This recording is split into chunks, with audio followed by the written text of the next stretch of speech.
नमस्कार, आप देख रहे हैं द सोशल राइज। मैं हूं आशुतोष। हमारी खास पेशकश राजनीतिक गलियारे में आपका स्वागत है। उत्तर प्रदेश के पूर्व मुख्यमंत्री और समाजवादी पार्टी के राष्ट्रीय अध्यक्ष अखिलेश यादव का एक वीडियो सोशल मीडिया पर वायरल हो रहा है। अखिलेश यादव किसी गेट को पार कर उस पर चढ़कर उस पार जा रहे हैं। आइए हम बताते हैं पूरा माजरा क्या है और ये कैसा वीडियो वायरल हो रहा है। हम आपको बताते चले कि आज जयप्रकाश नारायण की जयंती है। लखनऊ स्थित जयप्रकाश नारायण इंटरनेशनल सेंटर में जयप्रकाश की मूर्ति है। अखिलेश यादव इसमें माल्यार्पण करने के लिए जाने वाले थे, इसकी सूचना उन्होंने पहले ही दे दी। हालांकि लखनऊ विकास प्राधिकरण अखिलेश यादव को अंदर जाने की अनुमति नहीं दिया, जिसके लिए सुरक्षा के व्यापक इंतजाम किए गए। गेट पर लोहे की चादर भी लगाई गई। समयानुसार अखिलेश यादव वहां पे पहुंचे और अखिलेश के साथ सैकड़ों की संख्या में समाजवादी पार्टी के कार्यकर्ता भी पहुंचे। कार्यकर्ताओं ने पहले तो लोहे की चादर को हटा दिया, उसके बाद अखिलेश यादव उस पर चढ़ गए और उस पार हो गए। जब वो उसके अंदर पहुंचे तो वहां जयप्रकाश नारायण की मूर्ति पर माल्यार्पण किया और पुष्पांजलि की। वहीं पर समाजवादी पार्टी के नारे भी लगाए गए। आइए सुनते हैं इस पूरे मामले पर अखिलेश यादव ने क्या कहा। आज हम जैसे पहले कार्यक्रम समाजवादी लोग करते रहे हैं, उसी तरीके से आज जयप्रकाश जी को संपूर्ण क्रांति के नायक के जन नायक नेता के लिए हर वर्ष हम लोग आज की तारीख में आते थे। और ये कोई पहली बार नहीं है कि इस जेपी समाजवाद म्यूजियम में हम लोग माल्यार्पण करने पहली बार आ रहे हों। लेकिन पता नहीं सरकार टीन की शेड लगा करके, टीनें लगा करके, दरवाजा बंद कर करके, ताला लगा करके पता नहीं क्या बताना चाहती थी। ये वही जेपी हैं जिन्होंने संपूर्ण क्रांति का नारा दिया था, और वो इसलिए दिया था कि उन परिस्थितियों में उस समय पर चरम सीमा पर महंगाई थी, चरम सीमा पर बेरोजगारी थी, चरम सीमा पर भ्रष्टाचार था, और न जाने कितना उनके साथ देश के समाजवादी नेताओं को जेल जाना पड़ा, इमरजेंसी लगी।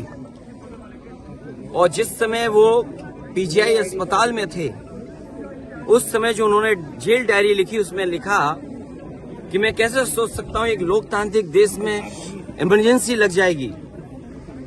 उसमें न जाने कितने लोगों को जेल भेजा गया, कई लोग कई वर्षों रहे, और उस पीड़ा को, उस तकलीफ और परेशानी को जीवन भर नहीं भूल पाए। लेकिन जो नारा दिया था संपूर्ण क्रांति का, जो जगाने का काम किया था, उसने परिवर्तन लाने का काम हुआ और किया जनता ने। जनता की शक्ति के सामने सरकार की शक्ति का कुछ असर नहीं है। मुझे दुख इस बात का है कि पुलिस लगा करके यहाँ रोक रहे हैं। अधिकारी इस बात के लिए तैयार नहीं है कि किससे पूछें। तो कम से कम ये देश की और प्रदेश की जनता जाने और लोग जाने आखिरकार कौन रोक रहा है, कौन रोक रहा था। इसलिए मजबूरी में जिस तरीके से हर बार माल्यार्पण करने हम समाजवादी लोग आते थे, मुझे याद है जब उद्घाटन हुआ था, नेताजी यहाँ आए थे, नेताजी से मैंने उद्घाटन करवाया था। एकमात्र देश में समाजवादी नेता के लिए एक ऐसा म्यूजियम बना जिसमें उसके जीवन के बारे में लोग प्रेरणा ले सकते हैं। जो आंदोलन उन्होंने चलाए थाली बजा करके, वो उससे प्रेरणा ले सकते हैं कि सरकार के खिलाफ और लोकतंत्र में कैसे आवाज उठाई जा सकती है। आप आवाज दबाने का काम कर रहे हैं उन समाजवादियों को, उन आने वाली पीढ़ी को जो देश के लिए कुछ करना चाहते हैं, सपना देखा है उन्होंने। ये वही म्यूजियम है जो पूरे उनके जीवन के बारे में बताता है, उसको बंद कर रहे हैं। अपनी कौन सी नाकामी छिपा रहे हैं, अपनी कौन सी ऐसी चीज छिपा रहे हैं जिससे जनता को नहीं आने देते। न केवल ये म्यूजियम, जो पीछे बड़ी इमारत है, बड़ी बिल्डिंग है, जो कभी नेताजी ने, जॉर्ज फर्नांडिस ने और उस समय के समाजवादी लोगों ने इसका शिलान्यास किया था। एक सरकार आई जिसने काम नहीं होने दिया, उसके बाद समाजवादी सरकार ने, पिछली सरकार ने इसको शुरू किया। और न केवल भारत में, बल्कि अगर ये बिल्डिंग बनकर के तैयार हो जाती तो दुनिया में एक पहचान बनती बिल्डिंग की कि हाँ, जेपी के नाम पर, जिसने इतने बड़े देश के लोकतंत्र को बचाने का काम किया, लोगों को जागरूक किया और एक आवाज दी उन्होंने।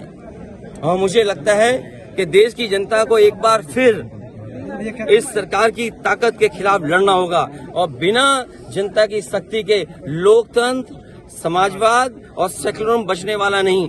जो आवाज उन्होंने दी थी संपूर्ण क्रांति की, मुझे उम्मीद है कि सभी समाजवादी लोग मिलकर के आने वाले समय में लोकतंत्र बचाएंगे, समाजवाद बचाएंगे, संविधान बचाएंगे और उस संविधान को बचाएंगे जो बाबा साहब भीमराव अम्बेडकर जी ने हम सबको दिया है। और जिस समय बाबा साहब भीमराव अम्बेडकर जी का दिया हुआ संविधान इन्होंने बदल दिया, उसी दिन समझ लें हमारी आजादी भी ये लोग छीन लेंगे।